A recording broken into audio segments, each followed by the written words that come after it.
Hello and welcome to a Bergkamp Wonderland. We are an Arsenal podcast by real Gooners for real Gooners. First up today, our regular co-host, Danny. How are you doing? I'm very good, Raj. It's good to have you pointing this show in the right direction after it's taken you 6 years to do this, but finally you've plucked up the courage and you're doing a wonderful job. It's going to go tits up. You do realise you'll have to take over in about 3 minutes' time. Fingers crossed. Next up, welcome Ellis. How are you, Ellis? Hello, I'm very good. Nearly through the summer holidays when the girls go back to school, so it'll be a lot better, but all good. That sounds a bit dodgy. Not in that way. Right, okay, fair enough. And how has your week been? Yeah, it's been good. I've been busy at work, but had a couple of days off, a few night shifts, got to watch the football over the weekend and another weekend off this week, so that'll be nice. Probably go out for a few drinks, enjoy the football again. Excellent. We'll come back to you very shortly. And finally, our last guest for this evening is the legendary Geoff Arsenal. Geoff, you've been all over Europe this summer, haven't you? I've been all over Europe dancing, mate. I swear, I'm dancing myself around the world. I'm trying to. I've been to Malaysia and everything. Honestly, it's been brilliant. Been having a great time. And are you looking forward to this football season? I really am. I've liked the start, although obviously we've got beat twice. But I've enjoyed it. Be good to see. Yeah, it'll be an interesting one, I think. So let's start with the Chelsea game last Saturday, 5:30 kickoff. Ellis, going to give us your thoughts on this game? Yeah, I wasn't massively optimistic going into the game. We haven't got a great record at the Bridge. I rushed home and nearly missed the Pedro goal, but I saw it. I thought, in general, defensively, we still look pretty shocking. But at least we managed to score some goals against Chelsea, and we did look quite good. There was obviously some glaring misses, one from Aubameyang, one from Mkhitaryan, probably another one later on from Aubameyang, but it was weird. I thought we probably could have won that game. I think at best we deserved a draw, but it is what it is at the end of the day. Chelsea are always quite difficult for us. Both managers sort of coming into it, trying to impose sort of new tactics and a new style of play on their team. Obviously, the Chelsea manager's got a bit of an easier job than what Arsenal's got to do. So I thought we probably could have got off with a draw, but we were unlucky to get the loss. But yeah. Overall, I think there are some good signs there. Obviously, we'll come to sort of our fixtures coming up later, but it's a horrible start for poor Emery, isn't it, really, to start against Chelsea, Man City, then Chelsea. But I saw signs there, positive signs, so hopefully we can build on those positive signs, and when we come to this good run, we can put these two losses behind us, really. I think any Arsenal manager would have struggled against those two teams at the start of the season, and I don't think that's anything against Emery then. Geoff, obviously we haven't heard from you for a while. There's obviously a management change. I know that you were a big Arsene Wenger fan. Yeah. He's now gone. Unai Emery's in. Yeah. What are your initial thoughts about Unai, about the way he's playing? Did you see any signs of improvement from the first game at Chelsea? Well, you know what?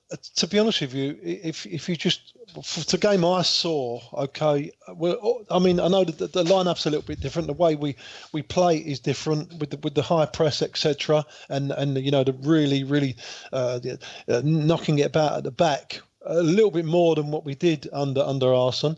Apart from that, everything seems a little bit the same to me. With regard to we're giving away goals. Stupid goals, defensive errors, individual errors, defenders making mistakes, and we missed. We could have won that. We could have been 4 up at half time, really, but you go 2-0 down to a team like Chelsea with the good players that they have got. You're giving yourself a really hard go to get back into the game. They got back into the game, which is brilliant. I didn't expect it, but when we did get back into the game, watching it, I thought, this could be 5-5 this game because both defences are rubbish, and it was just end to end. Unfortunately, Chelsea just did enough in the end to get the points. I think we was a little bit unlucky. We could have come away with at least a draw, and I think we should have won the game. But overall, I think you've got to give the manager his time. I think you've got to give him at least 10 games so the team really get used to how he wants to play, and we just have to roll on from there. But the game, I did see some positives, but it was same old Arsenal. I'm surprised that you've said that you'd give him 10 games. I would have thought you'd have said maybe the season. No. Bearing in mind that a lot of fans gave the previous incumbent a lot of time, to try and get things straight. But 10 games is probably a bit too short, don't you think? No. I'm sorry. You've misinterpreted what I've said, or maybe I didn't make it clear. Okay. I mean, it's not even worth looking at until after 10 games on how the team are faring up. You understand me? I'd give him his full 3 years, mate, to be honest with you, because I think that's how long it takes a team like Arsenal, who are not as financially strong as the other teams that are above us. I think unless we fall off a cliff, I don't see any reason why we shouldn't give the manager the time to do it. But after 10 games, then we can.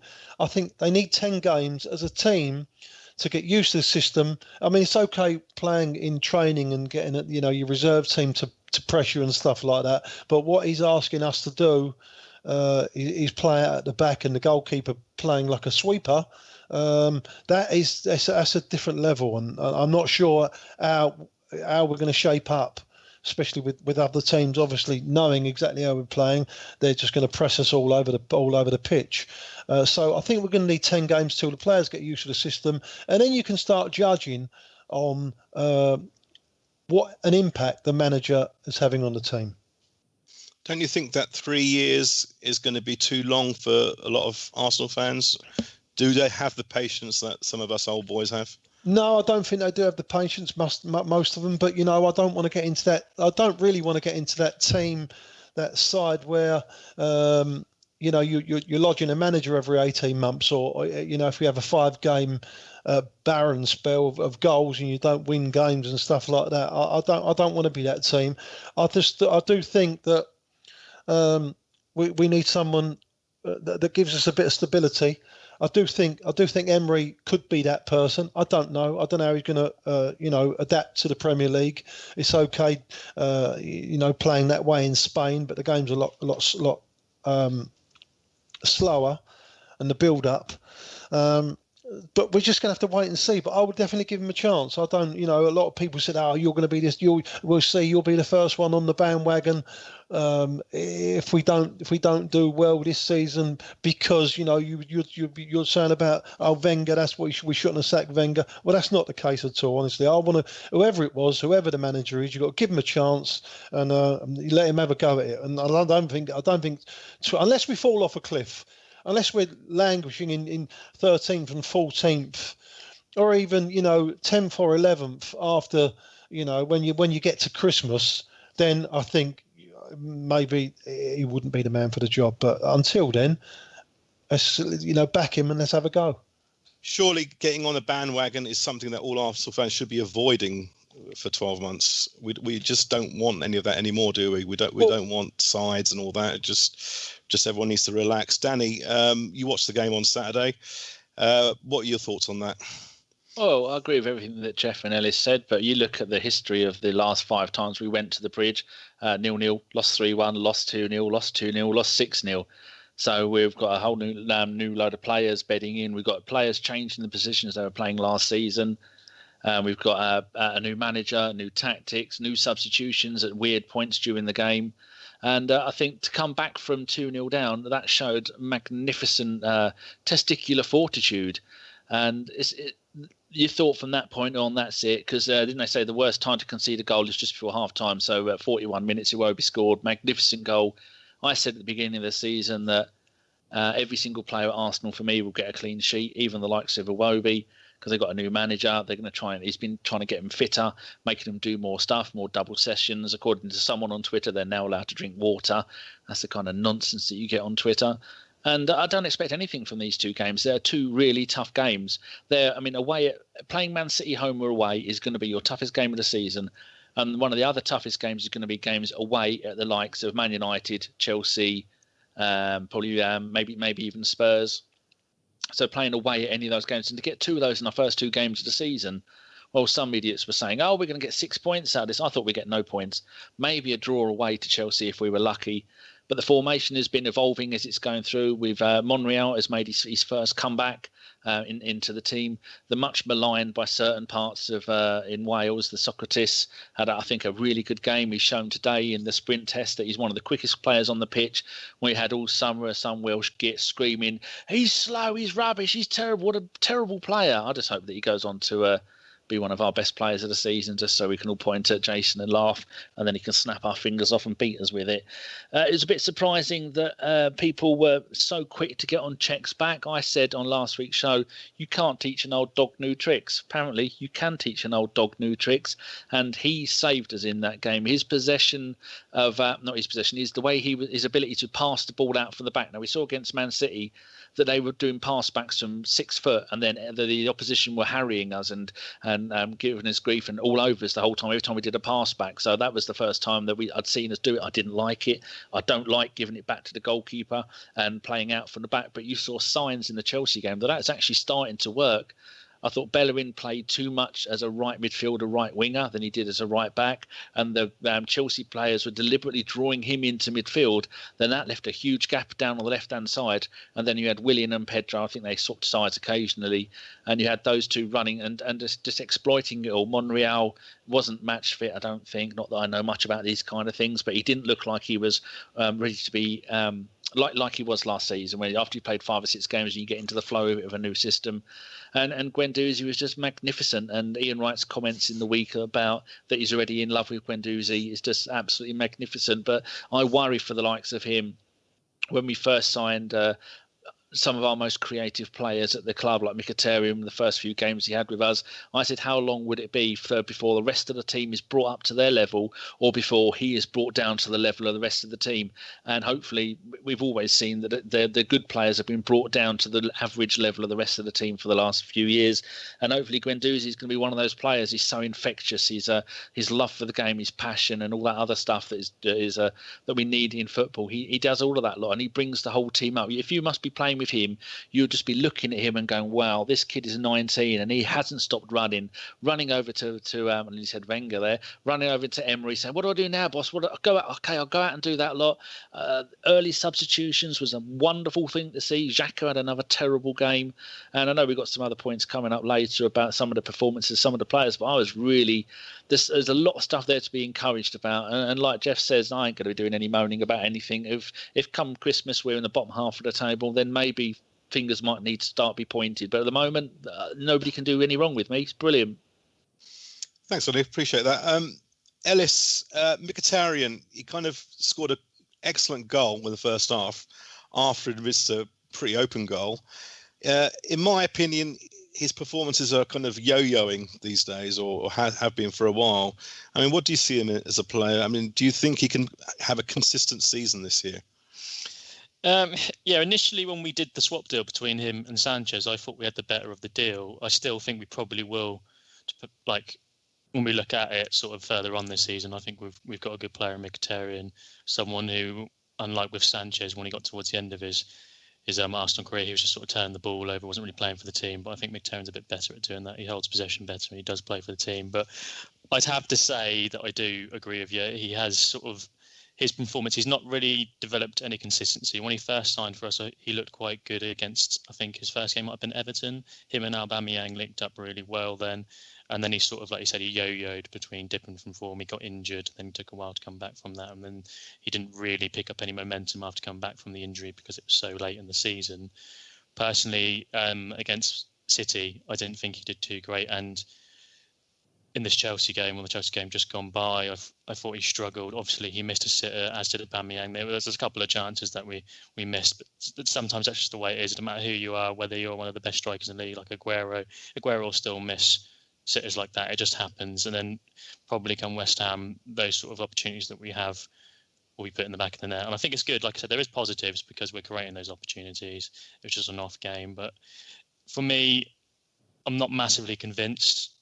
But then no one other than sort of the young lad Guendouzi has really sort of shown me any sort of good form, or I'm massively convinced with. There's no one in this team that I think I'd be upset if they were dropped, and the same goes for Mkhitaryan. Hopefully, we can get some form for him. I think it's a case of he's not used. It might be why he fell out of favour at Man United. He's not great at tracking back. I think, like what Danny said, Bellerin was playing quite far up, more of a right winger than a right back, and when he was up there was no cover from Mkhitaryan. So there needs to be some more sort of like coaching there, and I think that will change as we get better. Mkhitaryan for me is probably best suited in an inside sort of attacking midfield role, but then you've got obviously Mesut Ozil, so you can't. If you're going to get them both in the team, one of them's going to have to go out wide most probably.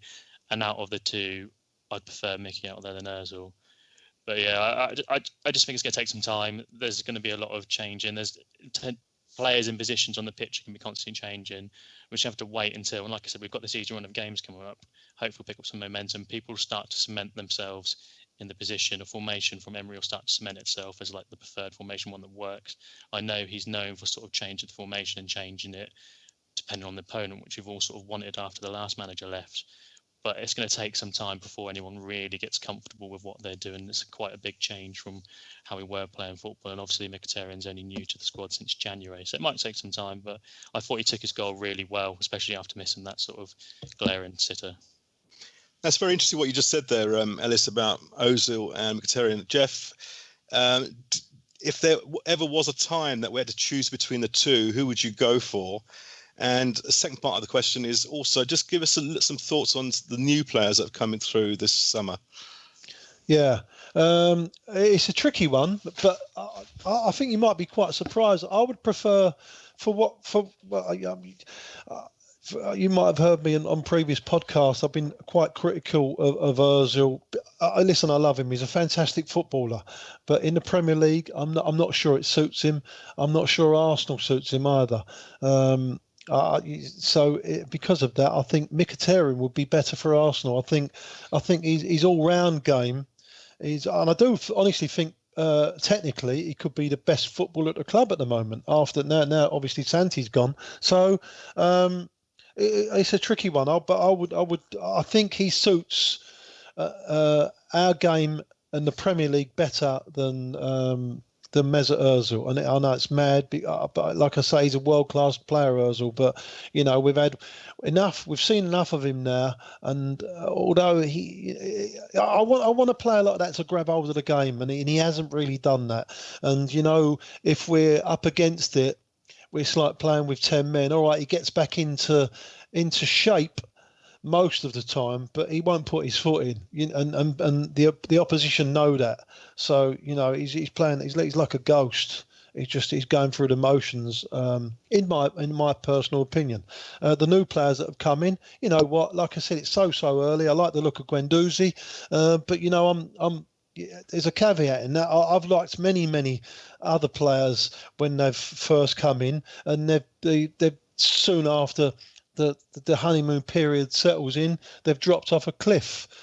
People like Callum Chambers, who had a great start. I thought, wow, mate, we've got one here. And there's been others, even Philip Senderos and Johan Giroud back in the day. When they first come in, I thought these two they're going to be world class defenders. But how wrong I was, So, but we'll have to just wait and see what formation that we settle on with regard to how we're setting up and that, and he'll find whatever players suit that formation. And if the new boys do come in and get involved, then that's all well and good. But they're going to need time, aren't they? Like Ellis said. Raj? Yeah, yes. Got a question for you. When I was doing, before the podcast, I do like an hour or so on Twitch, just getting ready for the podcast and chatting with a few people. And Siddharth was on there, and he says, he was just asked this question. He said, also, any possibility on why number 10 are having loss pass percentages in both matches against City and Chelsea? Both completed only 15 passes. All of our chances are created from wide areas. Is this how Emery is setting up? Very unlike our number 10s, because I read that in Ramsey's entire career at Arsenal, where he's played the majority of the game, that number of passes that he did playing in that forward attacking kind of, not quite the 10, a little bit deeper than the 10, as Jason would kill me if I do mention that he's a 10, which he isn't. It was his worst number of passes. And then Ozil had the same thing at the weekend. They seem to be that he bypasses that number 10 position completely. And it doesn't seem like Ramsey or Ozil are happy with this, are they? No. I'll tell you what, I feel really bad that you give me these long, rambling 3-minute questions. Yeah. But it's always to the wrong person because I've got I couldn't answer that question. When you look at Ozil and Ramsey playing, I mean, they don't look happy, do they? They don't look like they're up for it, whether it, for one reason or another, whether it's Ramsey's contract, whether it's Ozil's personal issues going on after the World Cup, or is it the position? I mean, you got. Well, I'll tell you what. The next question I was going to ask you, Danny, was exactly that, which is basically the 4 guys currently at the moment, and I know it's very, very early in the season. We're barely 5% into it or whatever, are Ramsey and Ozil, and you've got Iwobi, who took Ramsey's place on Saturday, who played very well. I have to say, I'm not the biggest fan of Iwobi's, but he played really, really well, and he justified his spot, and he justified the decision that he would take Ramsey's place. Ozil's all over the place at the moment. So basically, my question to you was, will they be the 4 guys for the next few weeks? Because at the current rate, other players are playing better. Ramsey didn't look happy when he was subbed off against Man City. When Ozil was subbed off for, I think it was Ramsey he came on for against Chelsea. He walked off the pitch like you just told an 8-year-old kid to go tidy its bedroom. He did not look happy or like he gave a shit. But then again, he's never been an overly emotional player, has he? He's not going to be like a Guendouzi. I mean, if Ozil started acting the way Guendouzi does, punching the floor when we've conceded a goal or missing an open goal, or shouting and screaming and going mad and all that kind of stuff, that's not his style. That's not what he does. We'd probably have him locked up if he did stuff like that. Ellis, have you got any thoughts on it? Yeah, I was posting in the chat box then that I agreed with the gentleman who asked the question. I've forgotten his name now. Siddharth. I agreed with him. Both have struggled in that 10 position. One against Man City, we saw Ramsey sort of deployed there again, and with Chelsea, we saw Ozil supplied there. It does seem that they're bypassing it. It might be something to do with the fact that we are like now trying to build from the back, and that gives teams time to sort of suppress the middle, get defensively behind and stop anything coming through the middle. Because I think a lot of teams play that way, where they'll especially if you're going to play Arsenal, maybe the Arsenal of old or the Arsenal now, if you sort of cut off the middle of the park, you stop, say, the Mesut Ozil sort of picking up the ball and dictating play, they're not going to do any damage to you when they're coming from the wings. Because we can see, like, as good as Hector Bellerin is going forward, his crossing is poor. Quite frankly, it's not great. Monreal's not too bad, but we always really struggle to create anything from the width, and we saw it a lot last season and sort of the last couple of seasons. This sort of horseshoe passing where we'll get it out to the wide and we just work it slowly around the box and back out to the side, because we're not really penetrating in from the width. So I think that's why both these players have struggled, because teams know how to set up against us, and that's why they go. And it might be, again, like I say, the way that Emery's trying to play now from building at the back, it does give the opposing team time to sort of get back and set themselves up. And if that's going to be the case, maybe another change of formation, or maybe sort of like he has done, play the sort of more attacking players out wide and try and create those options from the width. And I think what I saw, one of the positives I can take from this Chelsea game, I know they are quite poor defensive. A lot of the chances we got, the Aubameyang miss, the Mkhitaryan miss, the Mkhitaryan goal, the Iwobi goal, was by players getting to the byline and cutting it back. Like I said, we're not great at crossing, but we did manage to get in behind them and cut it back. And not necessarily the person playing in the middle there, as it was against Chelsea, Ozil, and as it was against Man City, Ramsey, they're not necessarily going to be in those positions if they're playing in the middle. It's going to be the wingers or the right and left attacking mids in those positions cutting it back. So it might be a case, if you want your most prominent person there who's good at creating chances, you might have to start trying to play them out a bit wide. And I don't know about other people, but a criticism for me has been we haven't bought a decent winger since sort of Sanchez came in, even though he's probably not quite an out-and-out winger. We haven't had anyone like that quality with a bit of pace, with a good delivery, somebody who like gets the chalk on his boots from hugging the touchline. We don't really have anyone like that, so we're going to have to try and work our way around that and play a different way. Yeah, my two pennies. We have got to calm down a little bit, because, I mean, when the fixtures came out, Manchester City and Chelsea, the first 2 games, that's, most probably the 2 most difficult teams you could play, especially at the start of the season. And sometimes it could go in your favour because you catch them a little bit cold if you're on the ball. But sometimes it could go the other way, and if everyone's on form and you're going at it, toe to toe, if they're a better team than you, and they've got more settled players, you're gonna be up against it. And we've got beat by two teams, and they're two top teams, top 10, 12 in the world, I would definitely say. I'm not going to judge it on those two games. With regard to Mesut and Ramsey, in my opinion, a number 10 should have the ability to grab hold of a game and just dictate it, have moments of brilliance where he could change a game. I don't see that in Mesut Ozil at Arsenal. I thought we would see it, and we've had glimpses of it, of course. And I don't think Aaron Ramsey's that kind of type of guy either. So, he's, like I said earlier on, he's just going to have to mess around with it and find out our best formation. I mean, I'm not keen on the playing out at the back the way we're doing, especially with Petr Cech in goal. I don't think he's got the ability to do it. I think he's putting way too much pressure on the goalkeeper. It's like you're asking him to do that job now. He's not a young man anymore. All right, of course he practices every day, but it's a new thing for him. Where he needs to play it out all the time, whereas he used to he'd hoof it sometimes, wouldn't he? Which he has done. But if Emery wants to play that way, the first thing he's got to do is change the goalkeeper, in my honest opinion. What I would say, sorry to jump in, is both the teams we played, they've had more of the ball than us, they've had more possession, and your attacking midfielder is going to struggle to create things if they don't have the ball. And it's the same with Mesut Ozil.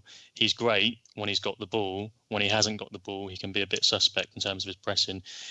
He sort of does this sort of lazy half-ass, sort of, for my opinion, pressing. Like, he'll be there, but not quite enough to really affect the play. Sometimes he does it really well, sometimes he doesn't. And again, with Aaron Ramsey, it doesn't matter who you put in that position.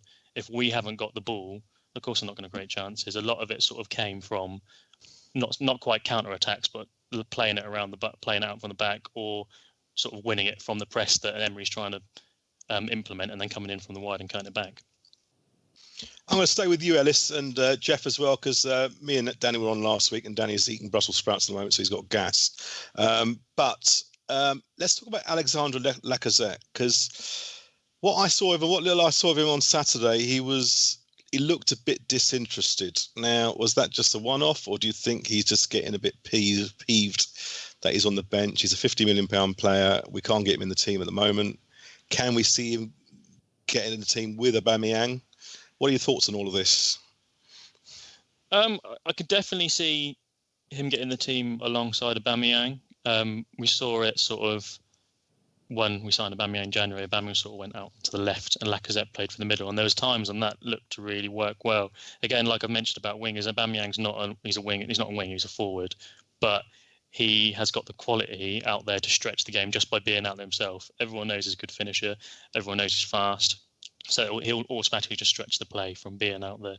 He might not if he comes in more, he's not going to stretch it, but he is going to sort of pull out players who aren't going to be in that forward role. So I could definitely see that happening. As for Lacazette being frustrated or looking a bit frustrated, I guess he probably is. Like you said, he signed for 50 million last summer. He went through quite a dry period. I don't know how many games it went, but he rarely ever finished 90 minutes. He was always sort of seemed to be hooked off by Arsene at about the 70th minute. Pretty much every game he played, he never seemed to last it. And obviously now he's come in back to the team. Both him and Aubameyang look quite good in pre-season. They both scored goals, and he's probably just a bit frustrated that he can't get into the team. What I would say is he was probably quite badly at fault for the final goal that Chelsea got, which isn't going to work in his favour. But also, if you look at Aubameyang and the chances he missed, that might be playing for Emery's mind now, and he might think, right, I'll try and start Lacazette through the middle this time. If he doesn't want to play both at the same time, and he's starting to think of who he's going to pick, perhaps Lacazette may get a chance coming up against West Ham. But for me, he's definitely got quality. His qualities are slightly different to Aubameyang. They are quite similar in some certain ways, but in other ways, I think Lacazette is probably a bit better holding the ball up when he wants to be, and as more of a sort of a clinical finish, he's not going to get there through pace alone or through physicality compared to what Aubameyang has done. He's more sort of like a fox in the box. So it'll be good to have both of them on the pitch. And I think if we play West Ham and we play both of them, we probably do quite well. But it's just a case of whatever formation or style Emery wants to implement. And if Lacazette doesn't fit into that, if Aubameyang doesn't fit into that, if Mesut Ozil doesn't fit into that, whoever doesn't fit into it, then he's not going to play him. I think we've noticed that from him now, which is quite novel to us from the previous manager, him hooking players off when they're not playing well, and him benching players. Like the previous manager did have sort of favourites that were always going to get a game no matter what. But even from the two sort of games we've seen, it seems like Emery's not scared to drop the big names, the big money players, to not play them if they don't fit into what he wants to play. So I just think it's a case of if Lacazette performs well and he fits into what Emery wants to deploy, he'll get games. Geoff, any thoughts on that? Yeah, I think Ellis summed it up really, really well. I think Lacazette is a tremendously gifted footballer. Technically, he's a brilliant player. He's a great centre forward, but he lacks pace. And I think what you do need in the Premiership is plenty of pace, or in world football now. Any top quality striker needs plenty of pace, and especially the way we play, we are going to need pace. And I do think that Aubameyang is going to get most of the games, and I think he's going to come off the bench most of the time. And I'm not even sure he's going to play up top. He'll mostly play on the right or the left or something when he comes on.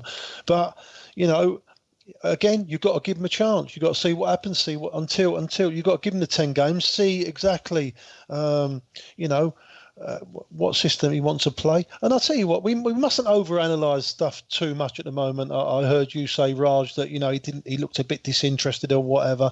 Oh, I'm not sure that's true. That when they go on the pitch, these footballers, they want to go out there and they want to play a game of football and do their best for themselves as well as the team that they're playing for. I don't think that you get disinterested about anything like that, especially at the start of the season. I just think it's just the way the game was going at the time. He didn't have a lot to do. It's difficult to come on as well, in a fast game like that against a top team. So we've got to wait and see how they fare up. Isn't an argument that because we haven't got the biggest of squads at the Arsenal, Geoff, that one of the challenges that the new manager has is to try and keep some of these players engaged. Now, I mean, I kind of slightly disagree with you about Lacazette. His efforts in that lead up to that third goal for Chelsea was pretty pathetic, but I understand where you're coming from. But one of the big challenges that any new manager, not just Emery, but any new manager comes into a new club, is to keep the players interested. I mean, how is he going to deal with that? Well, that's the name of the game, isn't it? That's why he's a manager at a top club. He's going to have to deal with it. See, the thing is, even if you had more players, you've got more to deal with. And if you've got better players, you've got loads of good players, top class players that you have to deal with. Some are going to play, some are not going to play. I mean, they deal with it at other football clubs, and we're going to have to deal with it at Arsenal. See, the problem is that we're chasing Man City, we're chasing United, we're chasing Chelsea, really. Those three teams, unfortunately, and I've said it before and I'll say it again, financially they've got more power than us. They can pay more money. They know with the money they'll get better players. If you pay 70, 80, 90 million pound for a player, he's going to be top quality. You are not going to have to work on him too much. So we're unfortunately we're not in that level. So we're going to have to just do what we can to get up there. All right, Tottenham have got a fantastic team at the moment. It pains me to say it. They're better than us. They play better football than us. They're more attractive than us. But once they start losing a few players, then they're going to have to try and bounce back. We're at that stage at the moment where we're trying to bounce back. We're trying to chase Chelsea, Man United and Man City. It's going to be very, very difficult. And it's not only the next couple of years, it might be for the next 10 or 15 years until the Arsenal fans get to realise that we need to lower our expectations or find a guy that comes into the football club and wants to pump in the 200, 300 million pound each season, because that's how it's going now. Arsenal, I'm afraid, are only going to be a cup team. Okay, Danny, did you want to add something? Yeah, I was just on about Lacazette and what his future is at the club. I was just looking at these statistics, and last season, out of 32 Premier League games that he played, and like Ellis was talking about how many times did he play the full 90? Only 10 times did he do that, but we all know he was carrying an injury. And then around New Year, he had the operation, so he missed all the games from the end of October And I think the 2nd of October he played against Spurs, and he didn't play another game until the 4th of January. So that was 3 months he was out. And then the next 6 games that he played, he got 5 goals. And in a couple of those games, he played 19 minutes and 29 minutes in his 2 comeback games. And so you look at his overall record in the Premier League last season, 32 games, 14 goals, 5 assists. That's 19 goals or assists in 32 games. That's better than one every other game. And then he knows that last season he wasn't the number 1 striker for part of the season for injury, part because Aubameyang turned up. And when Aubameyang turned up, he come from Dortmund, where he was a striker. In his early days when he was at, I think, Saint Etienne, that he was a wide player. And then the better he got, the more he was playing up front on his own. Playing up front on his own. And I think every team does need to have 2 brilliant players in every position. Now, these are 2 brilliant players playing in the striker role, because it looks like we may not be playing, going by the first 2 games, we may not be playing Aubameyang in the wide left or even the wide right role, whichever one Wenger occasionally played him in. But when you look at how Aubameyang did at the end of last season, where did he get 10 goals in 14 games, something like that, you compare that record to Lacazette, and you can't really blame Emery for going, well, Aubameyang's the better player up front. He's taller. He's better in the air. He's quicker. He's the quickest player at the club. And Lacazette may have to settle for a position where you are going to be maybe starting the Europa League games, because in the Europa League last season he got 3 goals in 4 starts. And so I don't think he's going to get the hump, because he's moved from a feeder league into for me, the best league in the world, and it's going to take a while. You can't just expect Lacazette to. If you said to Lacazette, "If you got the hump," and he said, "Yeah, I want to play every game," we go, "Well, we're playing 60 odd games this season. Are you going to play all 60 games?" Well, you can't, can you? So I just think it's a matter of time of feeling out. But neither of them are doing brilliant up front. They've both missed some sitters in the last 2 games. So it's a good situation to be in, to have 2 magnificent players like that. But as to where they play and when they play, only the manager knows that, doesn't he? I think he might even rotate them, Danny. He might rotate them and play Lacazette in the Europa League and the League Cup and the FA Cup. Yeah. They'll get even games then, won't they? And he'll be on the bench, of course, and he'll come and get his maybe 15, 20 minutes at the, and see how it go. I mean, it's interesting to see that he's not scared to make a change early doors. Yeah, brilliant. He's made a few changes and early doors, and I mean, sometimes it works in your favour, sometimes it don't. But we'll have to see, won't we? No, neither of you 2 think that they should be playing the same team at the same time. It depends on what kind of formation is. If you could play the old-fashioned big man, little man, where like the Alan Smith, Ian Wright kind of stuff, but you couldn't play them in a Bergkamp and Ian Wright thing, because Bergkamp used to play a little bit deeper, and I don't think you could really play either of those 2 in the further back position. But whether you could play them as a 9 and a 10, big man, little man, they would terrorise defences. But then that might mean that then you wouldn't have to have a number 10 playing behind them, would you? And then that'd be a whole new formation. Ellis, what do you think?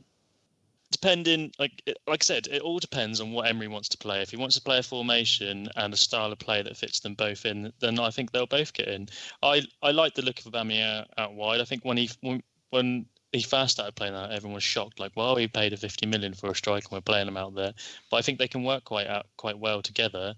Perhaps, like you say, play a formation like a 4-4 or a 4-2-2-2 with sort of a wide attacking mid and 2 strikers up there might work. But then if you're going to press, that's also quite difficult. And it does put a lot of pressure on the 2 sort of holding midfielders there, because once the ball's turned over, if we're playing a team like, again, Chelsea with a 3 in midfield, they're quite simply going to be outnumbered. And in terms of our, not necessarily holding mids, but our sort of deeper lying midfielders, Guendouzi, Xhaka, Torreira, El Neni, I do worry how well they'd be at coping in a formation where there's only 2 of them and not really much in front of them to protect them, and how well they protect the defence. Because the jury's still out for me for Torreira. I've seen a bit of him in the World Cup. I've heard good things about him, but I'll make my own judgment up for him when he's played, like, say, 10 or so games for the Arsenal. So yeah, it all depends on. It's about fitting players in and how much you can sacrifice, or how much you're willing to sacrifice going forward from the defence. It's all about balance, isn't it, at the end of the day? And if he doesn't think he can get the right balance in the team by playing both of them, then they won't both play. Cheers, Ellis. I think we've milked that Chelsea udder dry now. So we're going to move on to this week's game, which is at home to West Ham at 3 o'clock on Saturday. Geoff, it should be on paper a relatively straightforward game, but London derbies never are like that. But we've also got the added element of having to play against Fabianski, Lucas Perez, and Jack Wilshere. Yeah, that should make it a bit more fruity. Yeah, indeed. It's going to be. Listen, the Premier League's very unforgiving, mate. It doesn't matter who you play. You generally do get a tough game. I mean, as Man United have seen at Brighton the other night, I think every single game's just a really, really tough game, and I don't think West Ham is going to be any different. They've had a terrible start, like us. Obviously, I think they've had a worse start than Arsenal, only because of the teams that we've played. They've got trumped at Liverpool, got a right chasing at Liverpool, and they got done last week at home to Bournemouth. So they're not in a good place. Arsenal are not in a good place, but it's 90 minutes and anything can happen. Like you said, London derbies, they're a great leveller. They're not like it was in the old days, but they are definitely a great leveller. And it's going to be a difficult game, Matt. And I do expect us to win it, but we're going to have to be patient. I don't think it's just going to be we go on there and we bamboozle them. I'm not sure that's going to happen, mate. I think we're going to have to work for it, and they're going to have to be on it. They're going to have to be concentrate properly, and they're definitely going to have to defend properly. Because if they don't defend properly, we'll get punished because they've got some good players. There's no doubt about that. And obviously Jack and the other Arsenal boys that have come back to the Emirates, they're going to want to do their best for their new club. So that gives them a little bit of an edge, and they'll be pumped up. So it's going to be difficult. It'll be a right difficult game. Danny, what do you reckon about it? Oh, well, it's going to be, we were typing in the chat box. I didn't realise the run of games that we got coming up. West Ham at home, Cardiff away, Newcastle away, Everton home, Watford home, Fulham away, Leicester at home, Palace away. That's 8 games. That could be 8 wins in a row because none of those teams are showing much there. Everton are a little bit in form at the moment with the bloke they bought from Watford. Fulham have been surprisingly very poor. They're not doing very well. Chambers has had a few dodgy games for them. And but it's at the moment it's Emery's no good. Oh, it's a disaster. You watch, we win those 8 games. Oh, we're going to win the league. We're going to win the title. We're the greatest team ever. And then we're going to play Liverpool at home, and then they'll probably beat us. And then we got Wolves and Bournemouth, and then we go, oh wait, it's back on. We're going to do it again. It's like most of the if you have an Arsenal Twitter account, there's a high chance that you could actually be crazy because some of the absolute nonsense. I saw one today that bring back Wilshere. But a lot of stuff is tongue in cheek. But that I'll put money on it, put £1 each way that we could win the next 8 games in a row, and not only win, but some of those games like West Ham are rubbish, Cardiff and Newcastle have spent no money, and Fulham are struggling. Leicester, well, they're not. They've got Vardy will be back by then. We could bang in a load of goals. This is the run where we will see who is going to play in what formation. And I think we've had so long of Mr. Wenger going, right, it doesn't matter what team we're playing against. We're playing the same formation with the same players in the same positions game after game after game. I don't think we're going to see that with Emery. I think we're going to have different players playing in different positions, maybe the same players playing in different positions during the game, swapping over, moving around, people being subbed at half-time. This next run of 8 games is where people can genuinely judge Emery because it's against teams that are cannon fodder in the league, that if you're a half-decent team, we should win all 8 of those. Geoff, do you agree with that? I thought we lost against Cardiff last year. Listen, it's going to be difficult, mate. No matter, like I said, I just explained that. It's really, really difficult, but we just got to find a way to beat these. We need the next 3 or 4 games. We've got half a chance of. We should really, if we're 90% at it, we should really beat the team, But it's just tricky. You never know what's going to happen.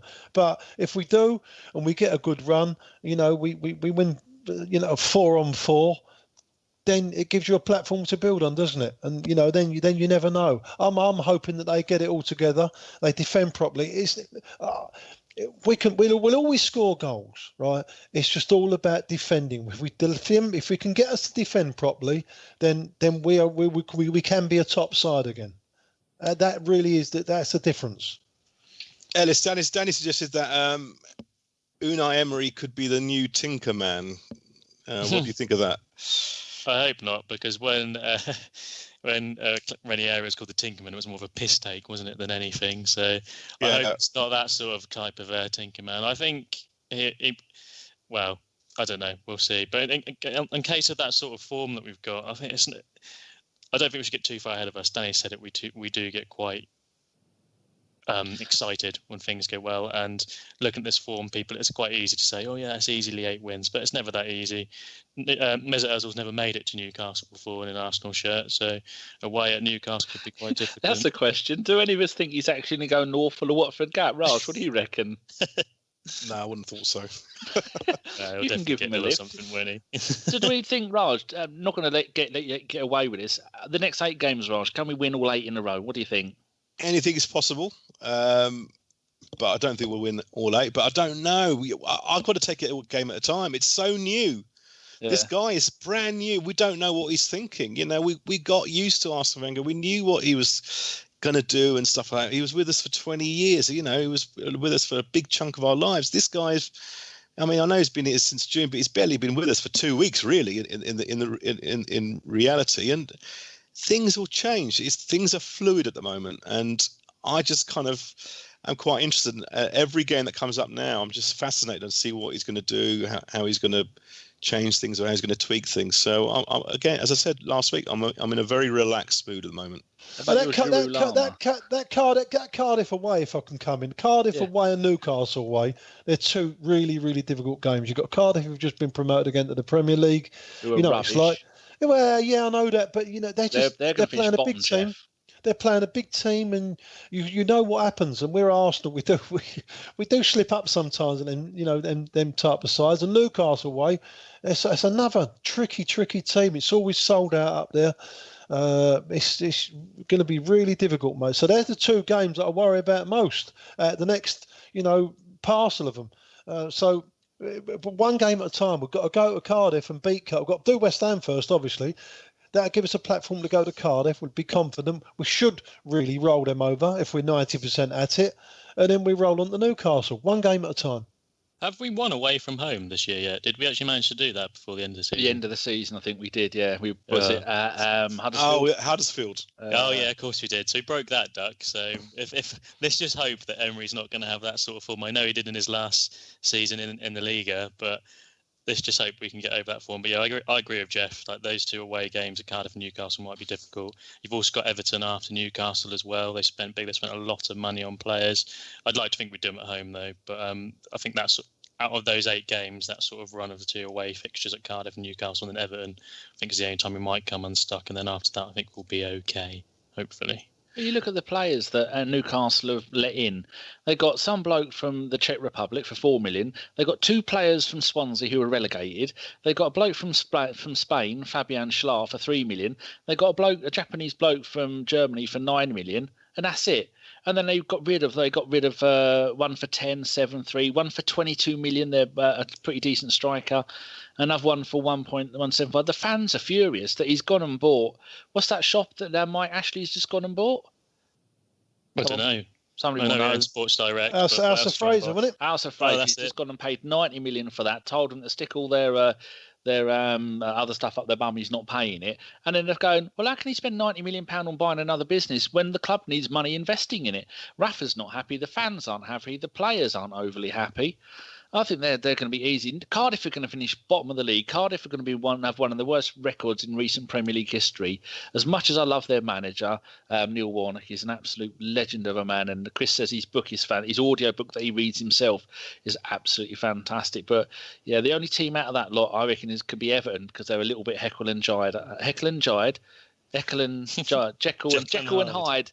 Well, I might have just remixed that for the Utes. So they can be, depending on who turns up on the day. But Everton are still Everton, though, aren't they? 8 in a win, 8 wins in a row. Don't you worry about that, as Geoff would say.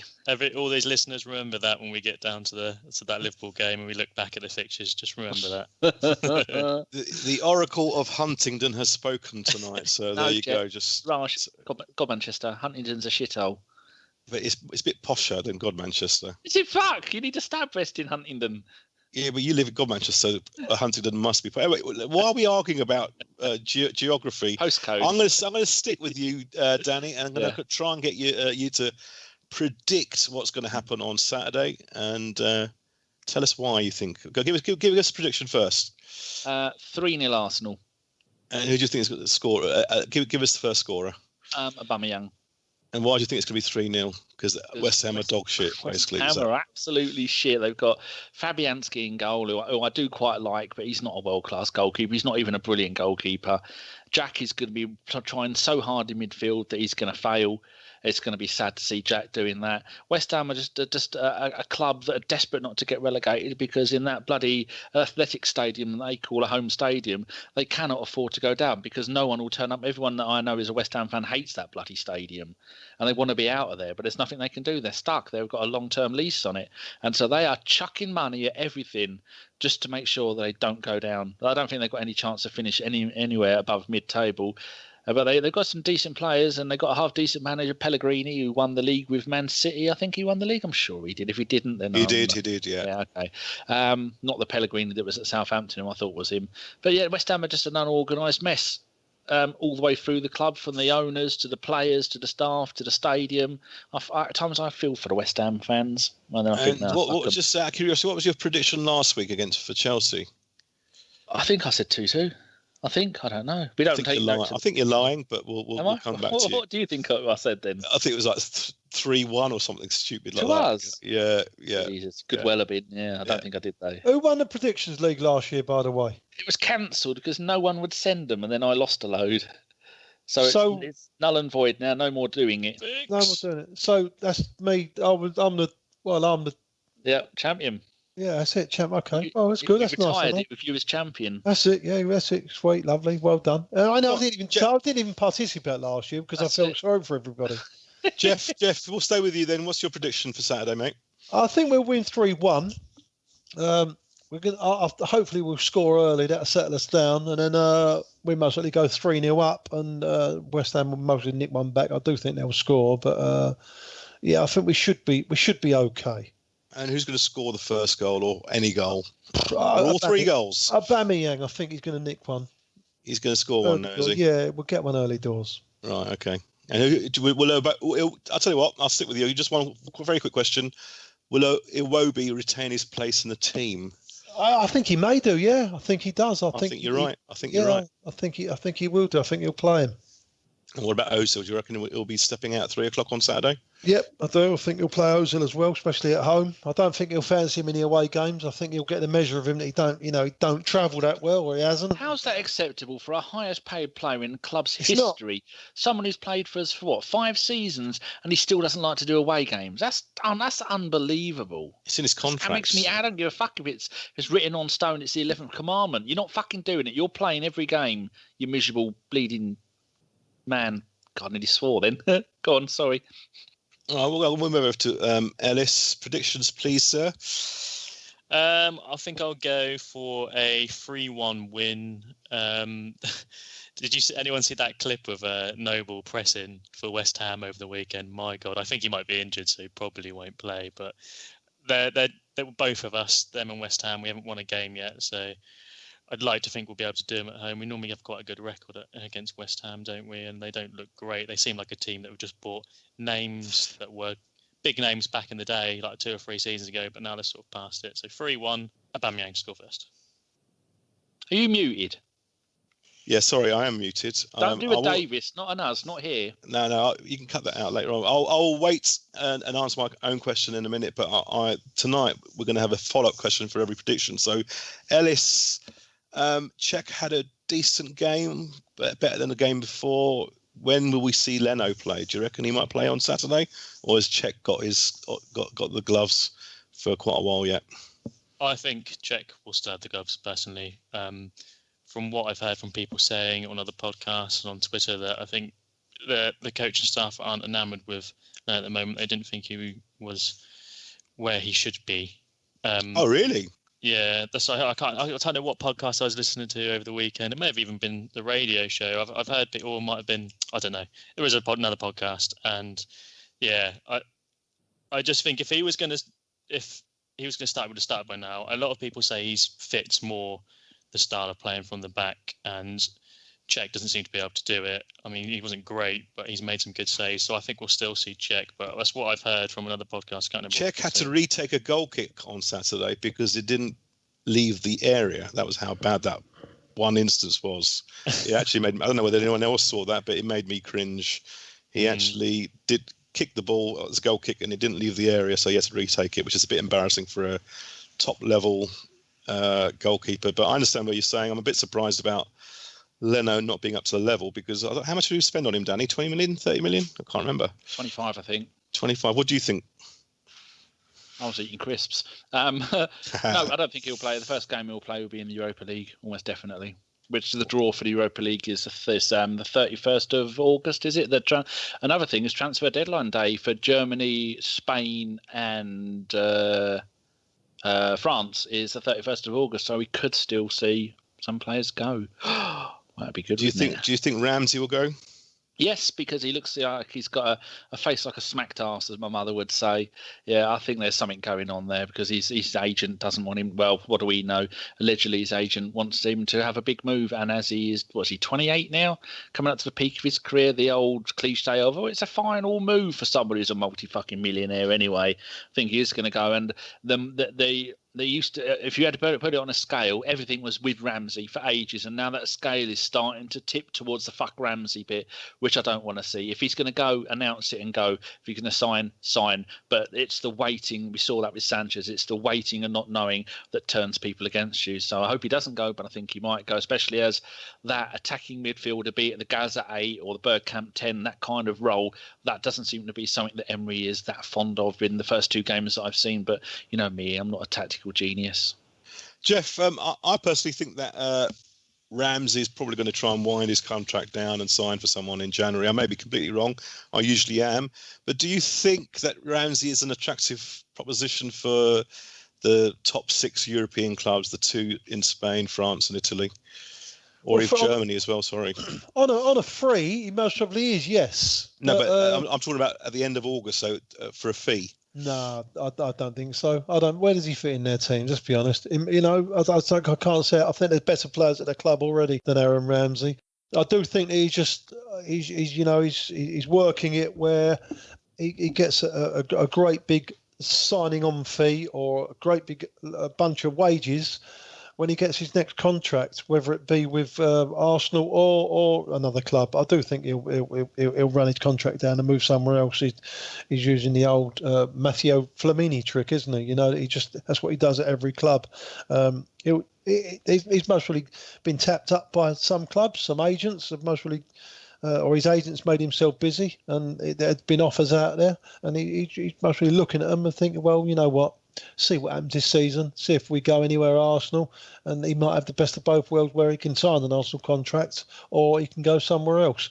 At the end of the day, these footballers, they've got a short career, and I don't blame them. I really don't. It's a bit harsh on some clubs, but that's the way of the world, and that's how it's going now. And I do think that these top footballers will be more and more running their contracts down rather than letting clubs make all the money out of their transfers.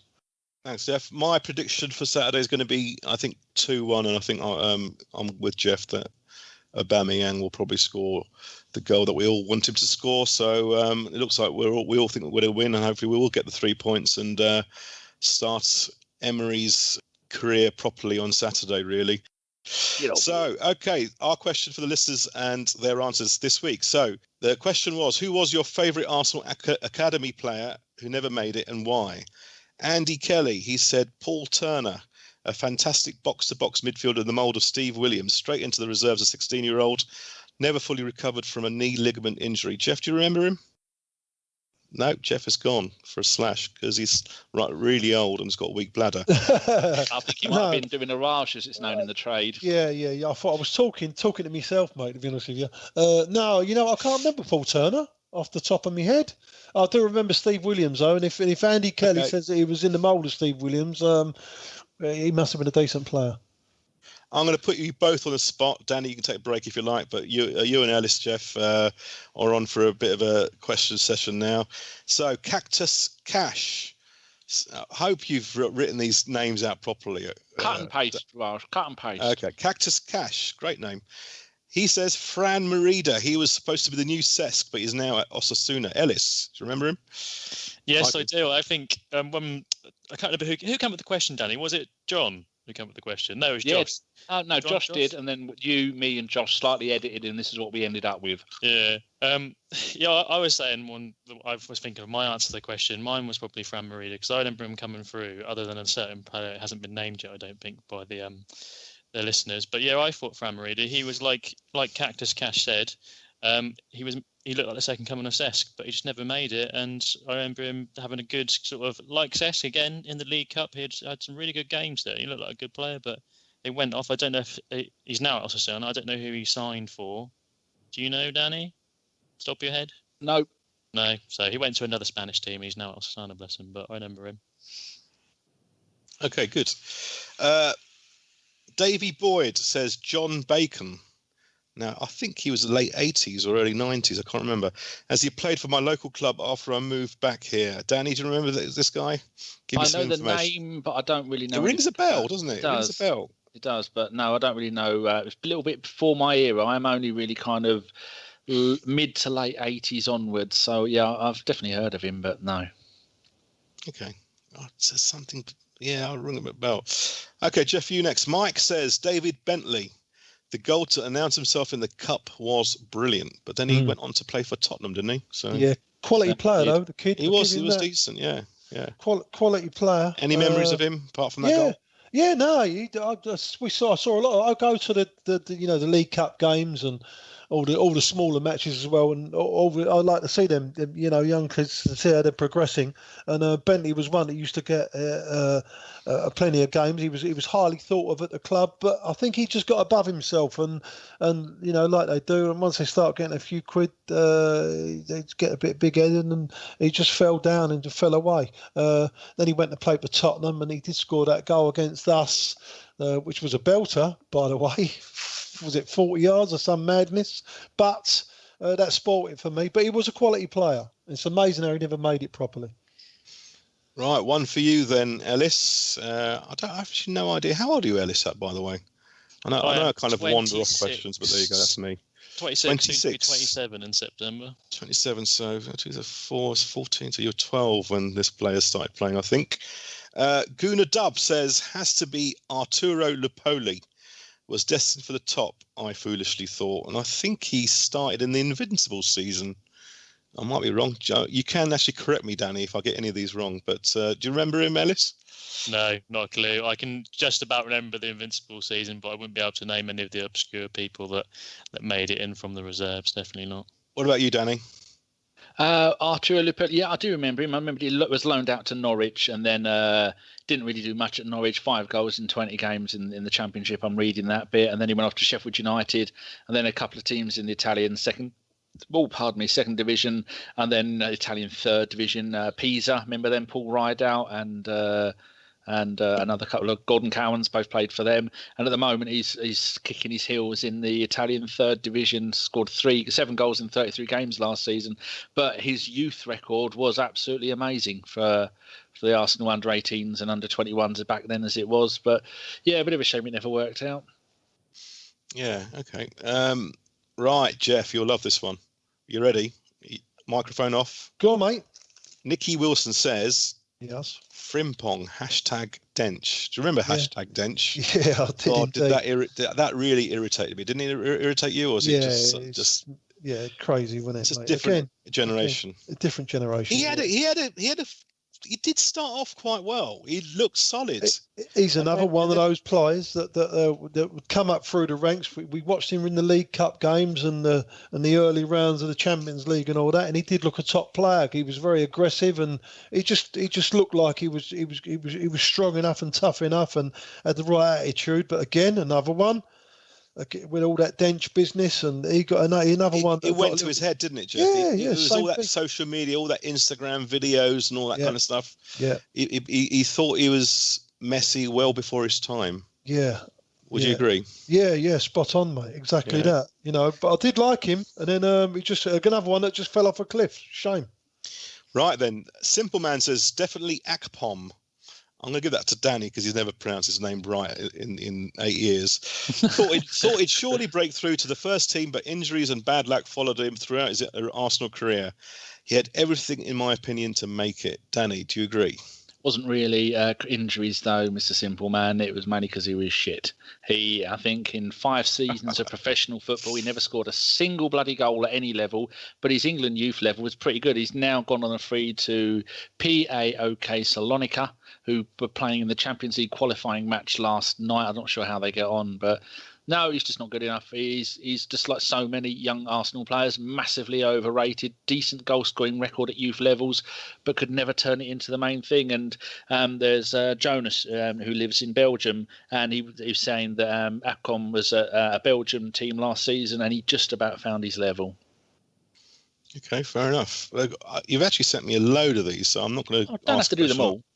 No, I'll mention them all, but I won't ask a question for every single one. Okay. So at Rex Goonersaurus, I think they made an effort, so we've got to do it. Yeah. At Rex Goonersaurus says Sidwell, Stack, and Stephen Hughes. At Arsenal Way blog, Jack and Merida. Joe Lee says Wilshire. Mark Blendell, the one and only Lord. That's because Lord is that? Bentner, because Mark is Danish. Oh God, Bentner. I've got plenty to say to him about him, but I won't. Mac Mohan says J. Emmanuel Thomas. At Herb Gunster, Serge Gnabry was a player I always thought would make it. He possibly was at Stuttgart as a kid, though. Best academy player, David Carlisle Rocastle, without doubt. What do you reckon, Geoff? Best academy player, David Rocastle? Have you seen better? Think so. I think so. We've had some come through. Paul Merson and Tony Adams come through the academy. Yeah, pound for pound, though, I think he was a favourite, wasn't he? I mean, do you count? I know people are going to scream at me, but do you count Cech as coming through the academy? He was here at 16, wasn't he? Yeah, I think you do count him. So you've got to put him in that same list. Adams, Merson, Rocastle, Cech. I think Cech was one of the finest midfield players we ever had. Yeah, he did more in one game than Ozil would do in a month. Right, okay. Carlos Maron says Ozil Cup all-round quality and Christopher Olsen. I don't remember him. Yeah, Chris Olsen, great player, top player. Yeah, and Fran Merida as well for having bags of style and finesse. Right, who has heard of this one? Ryan Karachi says Mark Randall. Yeah, I remember Mark Randall. He was a top player, honestly. Great player, centre midfield, used to keep it really, really simple. Great ability on the ball. I was really surprised that he didn't make it at Arsenal. He was a good player. And Amrov 21 says last 8 years, no one. Bit harsh, I think. I don't remember no one. Who was that? I don't know. I think it's Belgian. Anyway, that's it. Thanks very much for all your answers, viewers or listeners or whatever you call them. I don't know. I'm a novice to all of this. What we're going to do next, Danny? Listeners' questions. Okay, I'm going to hand this whole section over to Danny. Don't ask me any, though. None? Or maybe I'll volunteer. No, I'll wait until there's one really good. Give you a juicy one, yeah. Okay. Listener to the pod since the very beginning, Alonso Spencer says, I will give this one to you, Geoff. He says, why is Emery being hard-headed about not playing both Aubameyang and Lacazette together? And with Iwobi playing, is there a chance of him being the number 10? Iwobi being a 10, because it's been rumoured that's his favourite position. With either Ramsey or Ozil on the bench? Because they don't seem to be doing it, do they, Geoff? I'm not quite sure, but I don't think that Emery is a guy that plays two up top. I don't think that's his style of playing. Ellis might know a little bit more about it than me. No, I don't think Arsenal are going to play a two up top like that. Like I said earlier on, he'll get games. They'll most probably just switch them around every now and again. Lovely jubbly. Right, next question is from Schwinn. Bada Schwing. He says, this is for you, Ellis. Looking forward to West Ham. Other than a win, what will you be looking for? I don't know why I said it like that. Got carried away. Didn't he also put a hashtag at the end of his question? Or was that another one he did, the cheeky monkey? I don't know, but he is indeed a cheeky monkey. He's probably got his feet up somewhere in the south of France, living life, the jammy swine. But yeah, to answer Swin's question, other than a win, it would be just nice to see us dominate a game, see us score some goals, and see us actually defend a bit better. if that will happen. We'll have to wait and see. Okay.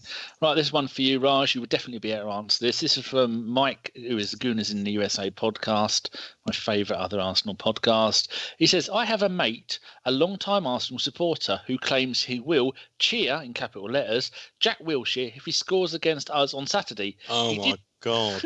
He did not qualify, only if it's a last-minute consolation goal. He means any goal at any time.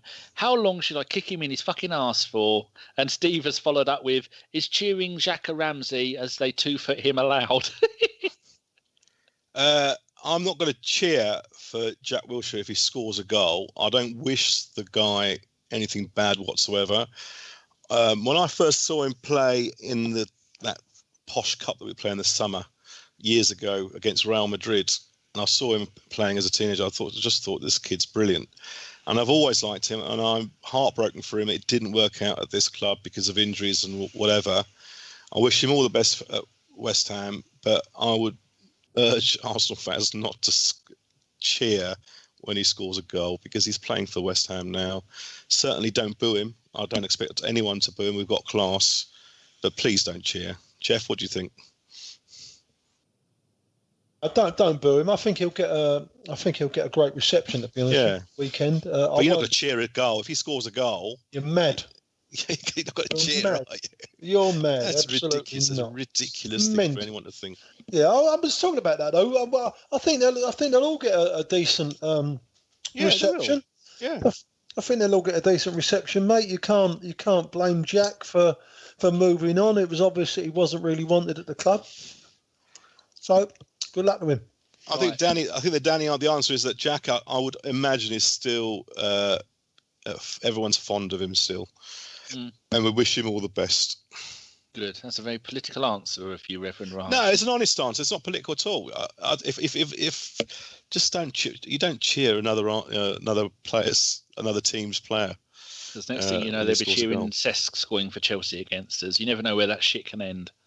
Oh, what was that Brazilian striker that we had that broke his leg? I can't remember his bloody name again. Eduardo.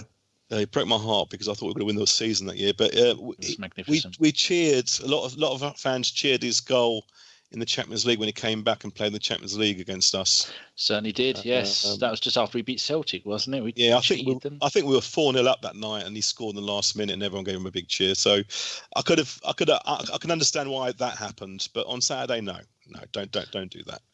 It's a little bit like I think it was Paul Merson's testimonial, and then Charlie Nicholas was playing for Arsenal, and whoever a young Arsenal player was in goal for Arsenal, and he would not let Charlie Nicholas score. So we were booing the goalkeeper for not letting Charlie Nicholas score. I think that was Paul Merson's. I think it ended like 7-6. A long time ago, I can't remember, but yeah, that was the opposite end of it. Right, one for you, Geoff. Hypnochode says, what do you think of the potential Thierry Henry v Patrick Vieira this league in the Farmers League? So that is Vieira is currently the manager of Nice. Henry has been linked to the Bordeaux manager's job, and the Farmers League is, as everybody knows, is the French league. What my opinion of it? Yeah. Can't give a monkey's, mate. Hear that, Carpenter? Geoff says he doesn't give a fuck. I won't give a monkey's. It's a different league to us, so let them crack on and do what they got to do. And hope they do well, but no, they don't play for Arsenal anymore. Oh, fuck them. Right, one for you, Ellis. This is from someone called Dan. I don't know who it is. He says, if you had to choose between Guendouzi and Torreira, oh, screw it. # fuck Ellis. What do you think for that? No, I've got nothing to add to Dan. No? I know him well from playing FIFA with him. You certainly do. He's an evil little shit. He is a little Okay, well, here's one pop one for you from John. How many points are everybody can answer this. How many points are acceptable from our upcoming run of 3, in quotes, easy games? So out of 9, Ellis, just in case, save you having to take off your shoes. How many points do you reckon is acceptable from this possible 9? I'm from Norwich, mate. I don't have to take off my shoes. I've got extra digits. Oh, I didn't want to go there. I was waiting for you to go there, but you didn't. Out of the 9 points, I think we'll acceptably 6. We definitely need 6 or 7 acceptable. I don't mind us messing up to one of them, but I'd like 9, obviously, but 6 or 7. It's just acceptable. Reverend Raj, have you got a number? And don't say 8 because that's impossible. Can you hear me? Yep. All right. 6. Yeah, I think 6 is fair. Oh, cheeky. Geoff, what do you reckon? If you've eaten a bit? Six is it'll be all right, mate. I'm going to say 9. Fucking 9. That's what I want. No fucking around. Get it done. I want to see about 5 or 6 goals per game, and then I want to see everyone get carried away because they're all idiots. Right, this next one is going to go to, I forgot who was next. That was for everybody and Ellis before that. Oh, this one go you, Geoff. You go. What you go every week? Cactus Cash. How can we improve the atmosphere at the Emirates? I would like us to rearrange the season ticket holders, and then in brackets, like Real Madrid have done, for a raucous singing section. Any ideas on how you can improve it? Stop people leaving after 80 minutes, I suppose, would help. Turn up. Turn up. To turn up. Start off with, and stay till the end. That's another good thing. But it's crazy ideas. Personally, I would make both ends lower tiers standing, and I would put the loudest of Arsenal fans, the biggest singing group, right next to the away fans, so they can verbal each other, and that will create a great atmosphere. They won't do it though, because they want it all gentrified nowadays, don't they? But that's what I would like to do, and that would definitely improve the atmosphere. I'd allow flares in as well. What you mean to make it more dangerous and colourful? Your wardrobe from the 70s kind of flares, or I still wear them, mate. Hey. The Reverend has style. While I've got your ear, Reverend, from Davy Boyd, who we all know quite well, he says, for Raj, and then possibly a good guy. Davy Boyd's a good guy. Follow him. Yes. And then he says, then possibly Ellis for part 2. So the part 1 is for you. Do the Bootleg Beatles have any plans to play in Norwich? Sadly, no. The Theatre Royal is always booked up. But today we got a potential booking to play at the Cromer Pier next summer. So stay tuned. Oh, I'm going to have to come down. When are you in London next, Raj? 26th of October, 2019. We are going to be celebrating Abbey Road and the White Album with an 80-piece Albert Hall Royal Liverpool Philharmonic Orchestra. Tickets go on sale on the 14th of September. Where can they get them tickets if they want to go and get some? Ticketmaster.co.uk or bootlegbeatles.com. Be quick though, because it will sell out in a flash. Yes. Jolly good. And part 2 of that question is to Ellis. Can Ellis provide a reason as to why they should play there? To Norwich? Put me on the spot there. Because it is a wonderfully fine city, as it says on the sign as you come into Norwich. Oh, do you live in Norwich? I do live in Norwich, yeah. Well, there you go. Can you go pop into the Theatre Royal and ask them why they can't give us a date? We sell out every time. I'll let him know. Yeah, thank you. Cheers. Right, question for you, Geoff, from Mr. Shewar. He says, should Emery get a free pass this season, even if we finish 6th and win nothing? And that's followed up by Carl James O'Reilly, who says, should he be judged the way our competitors were judged in their debut seasons? Oh, that's good. So Absolutely. 2-part there. Absolutely. You know what? 6... Anything above 6 is a bonus at the moment for us for this season, and it would most probably be for next season.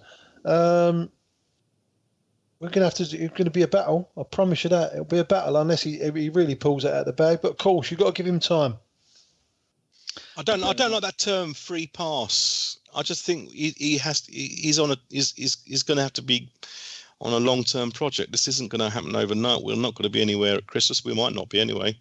And I don't like the term free pass. Just, I think we need to stop talking about giving him time and this and that, and just watch the football and see what happens. Just roll with it, man. Roll with it. Exactly. Watching all the players move around and who plays where, and go, oh, I don't know what's going to happen next. Just milk it, enjoy it, because it happens so rarely as an Arsenal fan, doesn't it? Yeah, I tell you what, enjoy. I sadly, I'm not around on Saturday, but enjoy it. You don't get many 3 p.m. kickoffs these days. So enjoy Saturday, have a few beers. I enjoy the game anyway. I enjoyed the game anyway, but it's the 3 p.m. for me personally. It's just the perfect time of day for a football game. I don't care what times the games are. I'll be there. But 3 p.m. is just beautiful because you get that social before and after, and you get the game in between, and you're not in a hurry and all that kind of stuff. So don't get me wrong, Geoff. Times don't matter, but if I had a choice. 3 p.m. is the one, and when they do come along, I think we should take advantage of it. Yeah, agree. They're very far and few between, I think, this season. Haven't we got a Friday game this year? Oh, probably on Amazon as well. But they're all going to get fucked up later in the day. Right, we've got 2 more questions. Go on. Right, this one we've got a tactical one. No. And we've got one for one from Eric Colton for you, Reverend Raj. Do you think we can at least get to celebrate St Totteringham's Day this season? No.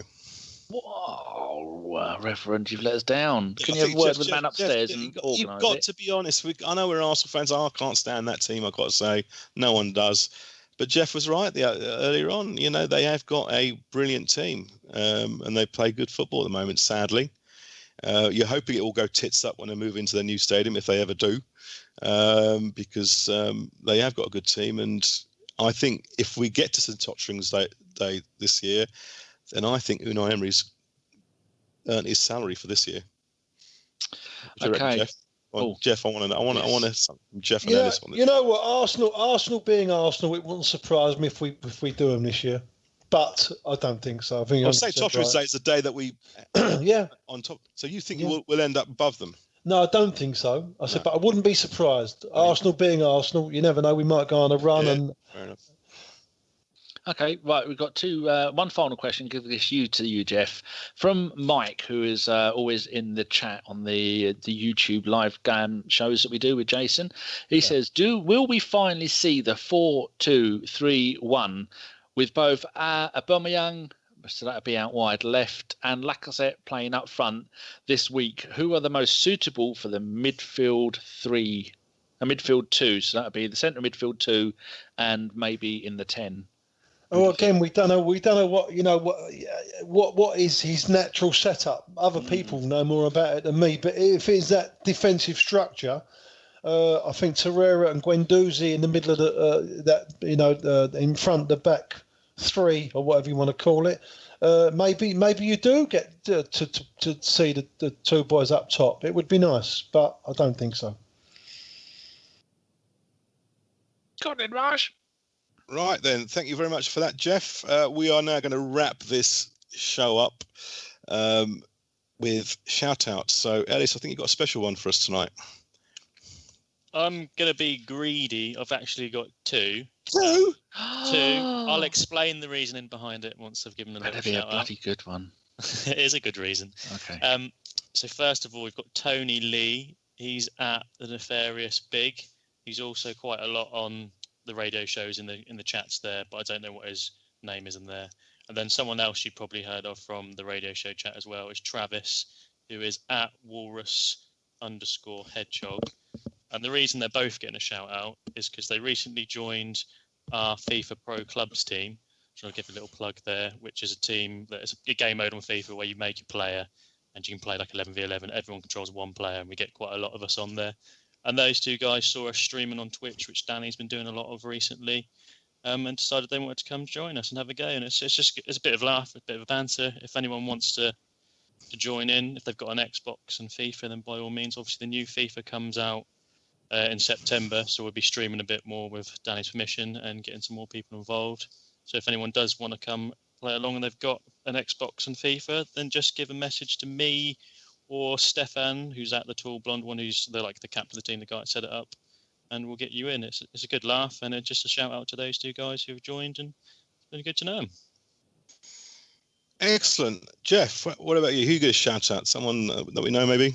Yeah, definitely one of our good pals, John Livers. Livers delivers. I miss him, Raj. And I saw him last week. I was there last Saturday. We're there, mate. I miss you too. I've got to be honest with you. I miss you too. You don't make the effort, do you? Yeah. Well, I've not been in club a lot of late, but I'm definitely going to venture there more this season, and I'll be looking forward to. We've got to have maybe a cup of coffee before the game. One time, even if it's a coffee shop or something. Anyway, so is at Sir hyphen. Oh, sorry. So I start again. Sir_Livers Livers. John, great Arsenal fan, and he's a very, very loyal Wengerist as well. So I'll get on well with him. Excellent. Okay, Danny. Yeah, my one is going to be to someone who's already been mentioned, which is Steph, which is TALLBLOND, and then the number 1. Me and him did a 3-hour live FIFA 100 pack opening thing at, I think it was last Saturday. Just me and him shooting the shit for nearly 3 hours. And I think the most number of people we had watching at any one time was about 5 or 6. But it's on our Twitch channel at the moment. And when I mentioned Twitch, Hypnochode. He was the last person to use his. If you have an Amazon Prime account, you get 1 free every month subscription to any Twitch channel, which means we get $2.50. And then, the cat's just stood on the laptop. Why do you do that? Anyway, as I was saying, yes, so if you have Amazon Prime, you get 1 free every month. We get $2.50, of which Twitch take 50% of it. And so, yeah, Hypnochode, give us it. It doesn't cost you anything. And if anybody has got Amazon Prime, our very own Goonerholic has no intentions of ever using Twitch, but he set up a Twitch account, takes you about 2 minutes, and then he just clicks that sub button once a month. We get the money, and then he buggers off again. So Ellis has done it, I've done it. And yes, if anybody wants to do it, it just helps us to get a few more quid for the pod, which we have. Jason might have a little announcement on Saturday of some stuff that we've got planned that we've just spent. We'll be spending some money on. And yeah, those 2 people. Thank you very much to anybody who watches us on Twitch. That took longer than it should have done. Sorry. There you go. And my shout out tonight is, as usual, the last person who followed me. And tonight it's Santi's Thigh Grab, and his handle is at Clipper1018. He's all things Arsenal, skier of life, or skier of life, home in the woodlands of New England. So he's obviously an American. So good luck. Thanks for following me, and follow him if you can. I think that's the end of this amazing podcast. I want to say some thanks. Thanks to, firstly, Ellis for coming on. Been a pleasure. Thanks for having me. Hope to see you soon. And Geoff, great to have you back again. Good chat again, as usual. And hopefully Danny will get you back on very soon. I'm ready, man, and thanks very much, Raj. You've done a fine job hosting this, you know that? Well done. Bravo to you. Oh, well, I think big thanks to our producer, Danny, who managed to tell me literally 30 seconds before we went live that I was hosting. So, firstly, thanks to Danny, and my apologies for fumbling and stumbling like a 16-year-old kid on the back row of a cinema. But Danny will hopefully meet up again soon. Yeah, and have a little look in the chat box, Raj. There's something for you to say. Oh, I'll have a look in the chat box. Do you want to talk about something else while I look for it? Yeah, you've got your phone or your power plugged in, haven't you? Yeah, because I ran out of juice. Go on in. We ain't got long to go. Read out what's in the chat box. There is an upcoming show, which will be about 5 p.m. this Saturday with Jason, John and Dom. So probably, about 5 o'clock straight after the West Ham game. So tune in for that one. Apart from that, thanks everyone for listening. And hopefully we'll be back again next week with a brand new cast. Good night from the Arsenal Bergkamp Wonderland podcast. Right, this is the second part of the show, people, where we will be talking about the under-23s, the under-18s, the ladies, maybe a little bit of transfer news, a little bit of injury news. So this is the second part of the podcast. And then so it'll go first part, second part, and the extras will be the bit between the first and the second part, because that's what we've already done. So, yes, Ellis, just me and Ellis here now at the moment. We played Brighton, Ellis, midweek, the under-23s. Did you hear about the result? No, I didn't, but I'm sure you're going to tell me. If I tell you it was 1-1, could you pretend you knew what the result was? 1-1 it was, Danny. That was it, yeah. That all the time. Excellent. Soccerway still has down that Steve Gatting is the manager, and he isn't. It's Freddie Ljungberg, although Mertesacker is in charge of the entire academy. First team players that played had Iliev in goal, Julio unpronounceable at centre-back after a couple of useless loans. Osei Tutu was another centre-back. Cohen Bramall, the emergency left-back, he played at left-back. Willock, who is rumoured to be off again. Do you see that stuff on Twitter about someone was arguing with about that he's leaving, and they're saying it's his agent wants him to leave, just like quite a few other young Arsenal players have gone recently. Yeah, I did see that. And that's not good. Charlie Gilmore played again, centre midfield, number 4. And who else is there? Smith Rowe, he played wearing number 10. According to this, he played on the right side of midfield, because we played a 4-3-3 formation according to Soccerway, which could be absolute nonsense. Eddie Nketiah played, and Reece Nelson played on the left wing, and he scored the goal after 87 minutes, and then Brighton scored after 93 minutes. And so in the league now, we've played 2 and we have got 1 loss and 1 draw. Was it not Reece Nelson that got the new agent? Or am I going... Oh, it might have been Reece Nelson or Willock. I know it's one of the two. It's in the papers at the moment. I mean, online at the moment. I just read what you lot were putting in the WhatsApp group. I've not looked online. Yeah, I think it might have been Reece Nelson. Oh, for fuck's sake. He's the future. So I'm going to have a quick look at the under-18s and see if they played any games. And I haven't got this set to last season because I forgot to change the URL. I haven't got it set to last season. Right, 2018-19 North. Change that to South. Come on, give me a win. Give me a win. Oh, we played Brighton. 18th, yeah, we went to Brighton as well. Bloody hell, that's organised. And we beat them 2-0, as you were just about to say, weren't you? I was about to say that we won 10-0 because... 2-0. Like 2-0, 10-0, 2-0. We won 10-0, no, we didn't. Now we had, when you get down to this level, we only really go by double-barrelled surnames. How many double barrels do you reckon came and played that day? I'd go for a solid 6 out of 11. 3. Daley Campbell, Spencer Adams, and Judge John Jules from the Ministry of Sound Party, and Ampadu is still I'm sure he's still the manager there. So we've played 2 games in that league, and we've got 6 points. So we must have won the other one. Oh yeah, we beat Aston Villa 4-2. That was a week ago. They seem to always play on Saturdays now, a little bit more organised. Oh yeah, I do remember this because Balogun scored. And now I'm going to go and have a look at the ladies and see if they played a game. I don't think they did because the season doesn't start till September. They won 0-0 because they didn't play. Oh, well, that's that easily sorted out. Go and have a quick look at the injuries. Make sure I'm on the right page. Injuries and bans. For fuck's sake, right. Go there and delete injuries and bans because they don't put it by club. You can fuck off. Speaking of injuries, I saw there's a picture on Instagram released by Arsenal, and there's a picture of Koscielny training. I don't know to what extent, but I did see it. And so... there we go. He might be back a bit sooner than planned. I did hear that. I read it in one of the WhatsApp groups that somebody put it in there. Players injured at the moment. Carl Jenkinson, a self-imposed ankle injury, so that he stays at the club. He's expected to return. Why can I hear music? I know why I can hear music. It's this fucking website with a wanky pop-up. So he's out with an ankle injury until the early October. Maitland-Niles. Conservative is out until the first week of October with a broken leg. It doesn't sound as bad as it is. I think it's been a man who knows. On his tibia. Do you want to explain what that is? So in your leg, you've got 3 bones: a big long one in your thigh, your femur, and then you've got your tib and your fib, and they're the 2 bones. One makes up the shin, and the other one's just behind it. And he's got a small fracture on his tibula, I believe. I might be talking away. Is that the one at the front? Yeah. I had a triple fracture on mine. It's called a green stick, if that means anything. It does mean something to me. I was in a cast for 10 weeks. I went, fucking hell, I haven't even moved. Yes. So the next one is Kolasinac, knee injury. He's out until the 22nd of October. And Achilles with Lauren Koscielny, 25th of November. So did you say that you think they're reporting he might be back sooner or that he's in training sooner? I don't think that... He's in training, or he's doing something now. There's pictures of him in his training gear. I don't know exactly. Fucking. But I don't. No one said anything about reported times back. It says here on Football London, Lauren Koscielny is back in training.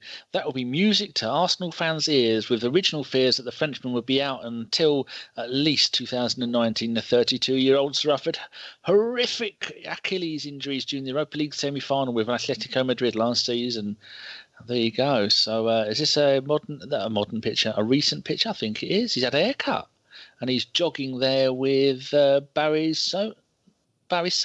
Who's he? Who he? No idea. Been put through his paces. That's good. Because, boy, do we need him back. Imagine getting him back in that defence at full fitness. And him... who would you play if all of our defenders were fit? I mean, they're centre-backs. Koscielny really, really, really... pissed me off in that first leg against Atletico Madrid. Yeah. And I was like, I said it, and obviously in the heat of the moment, I don't want him to ever play for Arsenal again. That's what you say. But given our current state of affairs at centre back, obviously it's only 2 games in. I know Jason likes to have a go at Socrates, even though in training today he was one of the fastest players there. So but he's slow. He's slow and shit, Ellis. He might be shit, but he apparently isn't slow. But I think when he is fit and round to go, we'll probably see him back in the team unless we bring someone in the January window, because I'm not convinced by our centre-backs currently. Okay, so who would you have as your centre-back two if he was fit? Me, it would be Koscielny and Socky Pappy. Yeah, I'd probably go for the same, to be honest. Yeah, one's got speed and awareness, and the other one is a mental case who looks like he should be locked up, and he's going to eat your babies. Don't you look into his eyes, though, and he just looks... No, don't look into the eyes. Look around the eyes. No, don't do that. Other news today that 3 young players that we got this summer, Joel Lopez, a left back from Barcelona, La Masia, I think it is, brought him on the 18th of July. Sam Greenwood, the forward from Sunderland, a really good goal scoring record, got him on the 10th of July. And on the 23rd of May, Carl Jacob Hein, 16-year-old Estonian from Nomme United. They Arsenal tweeted today that all 3 lads have signed first-year scholarship deals with the club. So that's pretty good. That's some nice young players to not be ruined by shitty loans, hopefully. So we've also had this week Josh Silva left the club, went to Brentford on a free transfer. Any thoughts on him? No, I'll admit I don't really monitor this sort of the under-18s or the reserves that much, to be honest. So I don't really know much about him to comment. Can't say I blame you. Steffi Mavidi has gone to Juventus B for a rumoured 1.8 million. Thoughts on that? Obviously it's the B team, but still a big step up. He'll get more game time at a B team, surely. But obviously Juve have seen something in him that has attracted them, which is a bit sad from an Arsenal point of view. But good luck to him. He was at Charlton, I think, last season. He went there and got a real bad injury. I think he might have been at Preston as well. But 1.8 million for a young player like him. And you think Juventus B would be good? They're not. They're usually rubbish. It's not like in Spain where you have the B teams, and the B teams are regularly doing really well in the Segunda League and the lower league below that, where they're often winning the titles. In Italian football, it's different. For me, I don't think they do that well in the leagues. They don't ever go, oh, look, there's a B team won the Division 2. I don't think that's ever happened in Italy, where it's happened many times in Spain. In Spain, even though they play them in the Copa del Rey as well, which is the Spanish FA Cup, and regularly getting shit teams getting to the semi-finals, much like you do in France, shit teams get to the final there as well. Joel Campbell, I'm not sure if he's released or been sold to Frosinone in Italy. What do you thought? Get out while you can, Joel. Get out while you can. He finally did it, bless him. He finally got out. I just realised on our webpage I had Josh Da Silva released and then Josh Da Silva gone to Brentford, so I've had to delete that and have gone to Brentford. Lucas Perez has gone to West Ham, 4.2 million. That was a bit disappointing, wasn't it? I don't know. I figured he's had 2 managers now, technically, for the short period that it was at us over the summer, and neither of them really seemed that convinced of him. Good luck to him at West Ham. I don't think they can have a great season. I don't think he'll do particularly well, but we didn't need him on the books if we're not going to play him, so good job we got rid of him. I think I was looking, Football Manager is a pretty decent guide to how much players are earning and how much their new clubs. I went to this database online, and it has all the wages for every player going for all the other Championship Football Managers. Is it Football Manager now? I think it is. And they said that when he was at Deportivo La Coruña, when we got him, he was on 18 grand a week. Came to Arsenal, was on 60 grand a week. And then so that would probably be why we only got 4 million, because the West Ham have really gone, he may be 7, 8, 9, because it was £7 million we were rumoured to be flogging him for, but they gone, no, you mugs are giving him 60 grand a week. He's not taking a pay cut. You don't want to pay his wages. We're going to factor that in the fee that we pay. So at least that's 60 grand saved, I suppose. João Virginia, I think he's Portuguese goalkeeper, really highly rated at Arsenal. This is the last one we'll do. He's gone to Everton to be back up to Ginger Bollocks. What's his name? The Everton goalkeeper. I'm Pickford. Yeah, Jordan. Isn't he? I don't think so. He looks like he should be a fucking ginger. He looks a bit like a chav, to be honest. He does. So he's going to be back up to there, and a lot of people people who know, I don't know, but are saying that's a real shock, because he was the next goalkeeping hope coming through at Arsenal. But it's quite a step up, though, isn't it, for him, especially for a team like Everton that are throwing the cash around? Also had a few players go out on loan. David Ospina has gone to Napoli, £1 million initial loan fee, and then I think a possible £4 million move deal after that. Do you think he'll do all right there?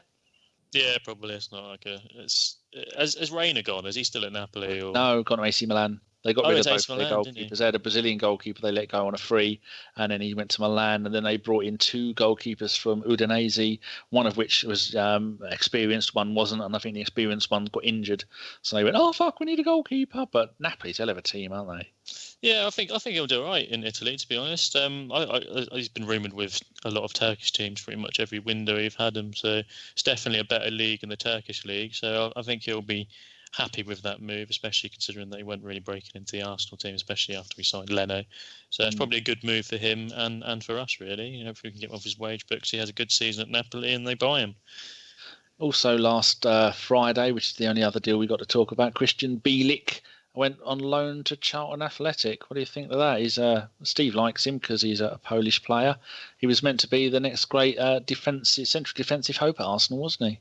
Yeah, he played a lot for centre-back for the youth team, though, didn't he? I think that's purely because we didn't actually have any centre-backs in the team, so he just sort of had to fill in there. But, yeah, I think Chris liked the look of him when he watched him. A lot of people have liked the look of him. He's quite a tall chap. I think he's still a bit sort of young and scrawny. I don't think he's built up much muscle. Maybe he has now. I haven't seen him for a while or heard much of him for a while, so it's probably a good chance for him. Like you said, he was built up to be the next sort of hope coming through, but he hasn't really broke through, and we see this so many times. People, I think, especially since we've got social media and Twitter, people are more involved in football, and they big people up a lot sooner than they should, and then they end up being a disappointment, which is a bit harsh. Really, I think we should just leave it as they're young, they're inexperienced, let them get on with it, and if they break into the first team, then all the better for it. I'm sure Steve said that when we signed him for Wikipedia, says 2.4 million in 2015, that he was a defensive midfielder. But since he's been with us, he's been, like you were saying, playing at centre back. He was on loan at Birmingham in 2017. He got rave reviews there, and that was in the Championship. And then his next loan, he was in League One Walsall. Didn't play any games for those, I don't think. Just looking. Walsall, no, didn't play a single bloody game in the short time that he was there. I think he might have picked up an injury. So this season, back to League One again with Charlton already played 2 games. But you got to think, a player of that quality, if you did really well 2 years ago with Birmingham in the Championship, then why the hell are you going back to League One teams? Just yet more shitty loaning from Arsenal. It drives me crazy. No need for it.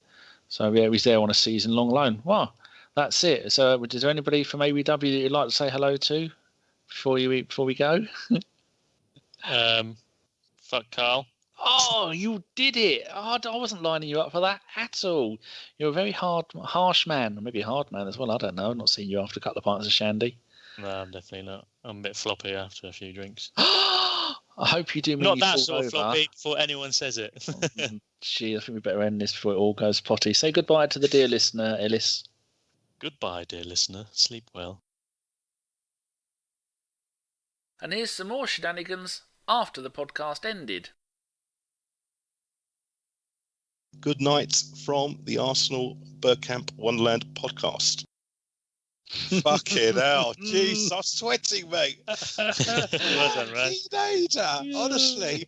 That was good that you did that. I can't believe you said, "No, just do the intro. Just read that out." And then it was like the rest of the next hour and a half. Every question they asked, I was trying to get key words from like Ellis or Geoff to come up with another question 2 minutes later. Fucking hell. That's why I hate hosting, because you have to listen to what people say. Tell you what, I loved it. Good. You can do it every week. I'll tell you what, the worst thing you could do for hosting a podcast, I've done it before, long time ago, is to spend all day rehearsing and practicing it. Just let it flow. This was. I'll tell you what. Last week's podcast was good. Yeah. This was better because it just basically everyone just chipped in. It was great. You know. Yeah, so. Still evolving, aren't we?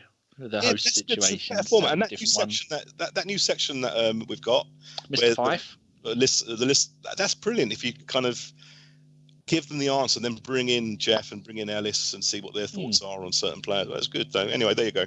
That was good. If Fife ever comes on again, he can take full credit for that. He told me at the end of last season, and I thought I'll wait for the new season. So we're moving things around, and it's going to be good.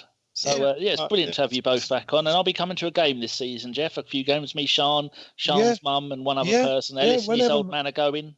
We'll find a move down. I'm sure we will, hopefully, find a move. I got Dad's purple membership down here as well. I've not done mine yet because I haven't got proof of my... You've got to do it, Dan. You do get on. You've got to do it. Oh, yeah. Oh, there's no problem. I'll definitely go. But Sean's away now. She's going back to uni in 2 weeks. And then she's back around Christmas. So probably around Christmas she's off, I think, maybe 2 or 3, 4 weeks. And then I'll be coming down in the electric thing. And so then I don't have to worry about being pushed around and ending up face down on the floor with everyone looking at my arse. That thing is perfectly good. So no one has to push it in and out of the van is easy. And I'll just have to, I'll be wrapped up like a Michelin man in 100 coats and a few blankets. Sweet. Yeah, it's going to be good. I'm going to come and meet all of you. Lovely. It'd be great. Honestly, we should do it. It's been a while. All right, but listen, I've got to crack off. One, I'm dying for a piss. Yeah, I'm going to go and shower off the fucking sweat off my body now. God bless you, boys. Cheers, Geoff. Speak to you soon. Cheers. See you later, Geoff. Cheers, can I leave that edit? There are a couple of bits there you might want to, little gaps and stuff. That's who we are. Oh, okay. Unedited. That's fine. Brilliant. You did a really good job. I really enjoyed that. I want to get, like last season, we got different people to host. I don't like hosting. I like to sit there and do all the other bits. But like Steve says and Jason says, they don't want to host every week because then you don't get to get your opinion across. So I won't ask you to do it every time, but I will. I don't want to do it every time. And so I might get your llama to do it. Yeah, get the llama to do it. But I'll tell you what, I'll do it. Oh, llama. Your llama. Oh, yeah. Not Lana. She calls us cunts and cut us off. I'll do whatever you want, but the best way to do it is just to tell me like when I tune in, so that way I'm not preparing for it that way. And then like copy and paste the agenda like you did tonight. And I prefer to do it on the fly than preparing for it and stuff like that. Anyway, okay, right, I'm off. Brilliant. Cheers, Ellis. Good to speak to you. And you too, Raj. Take care. See you later. Cheers. See ya. Bye. Right, so there's 2 of us now. Should we go through the? You got anything to do in the next 10 minutes? No, mate. I'm going to have some dinner one till it's out. I've hidden her away while I podcast. She'll come out and make some dinner. Lovely. I had to ask Sean not to just walk around in bare feet. I had to ask her to be quiet. She told me to fuck off. She walks around like someone who's just been scuba diving with the big flappy things on. Flippers. Yeah, so we had a few results this week. I've had to update my leagues. The under-23s, we played... I think Jason or John said we should introduce this in a separate way. So, 3, 2, 1... Right, this is the second part of the show, people, where we will be talking about the under-23s